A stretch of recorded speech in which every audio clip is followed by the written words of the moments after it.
Sir, para kitang-kita talaga na ano. Promotion. Nakatunayan na ano. Tropa ko po, Aerox din. Hey, sir, game na tayo. So, meron po tayong kliyente si sir, napapanood lang sa atin yung sa mga video niya. Yan, bali, meron siyang yan, Aerox version 1. Yan, bali, nakita niyo naman, oh. Nakatakbak siya. Pinalitan natin yung stainless na center stand. Nakita niyo, ayan, oh.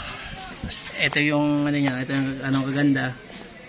Sir, testingin muna sir, papapakita nila kung gaano kaano yung center stand natin. Ayan, tingnan nyo po, naka-talkback siya.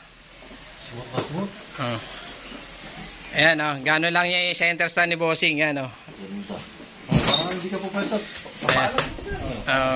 Nakita nyo ba sir? Ayan, okay na.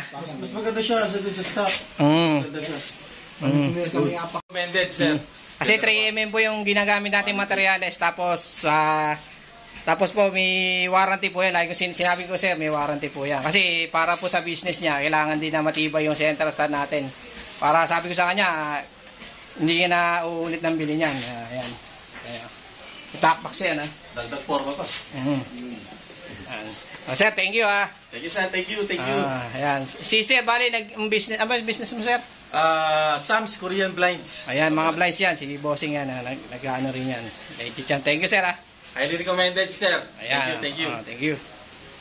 Okay, sir, bye-bye sir. Maraming salamat. Thank you. Ads na si boss. Ay, teka lang pala pa sir.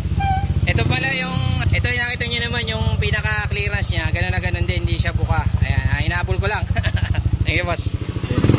So ayan, umalis na si sir. Bali, ito yung ginamit natin sa kanya. Aerox version 1. Ayan ito. Ayan, gano'ng kapulito yung gawa natin. Ayan o. Tapos ang kapal po niyan, like ko sinasabi sa inyo, 3mm po yan. Ayan. Ito yung gawa namin dito. Ayan o. Kinis. Tsaka yung A po niyan, kung anong size. Ganun na ganun, stock size din yan. Ito yung materialis natin. Ito yung materialis natin. Yan o. Ayan. Video, hindi tayo pwede mag-feature. Kinukuha eh. Tsaka yung gamit natin dito, TIG weld yan. TIG weld siya di argon gas yan. Sa mga gustong order sa atin yan, PM nyo lang ako. Tsaka nagre-repair din kami ng chassis repair yan. Nag-offer din kami ng mga ganyan. Tsaka sa mga nakabili sa atin yan, thank you. Tsaka kung minsan kung di po ako makapag-reply, pasensya na po kasi ako lang mismo ang nagre-reply para sa inyo. So yun, thank you, salamat.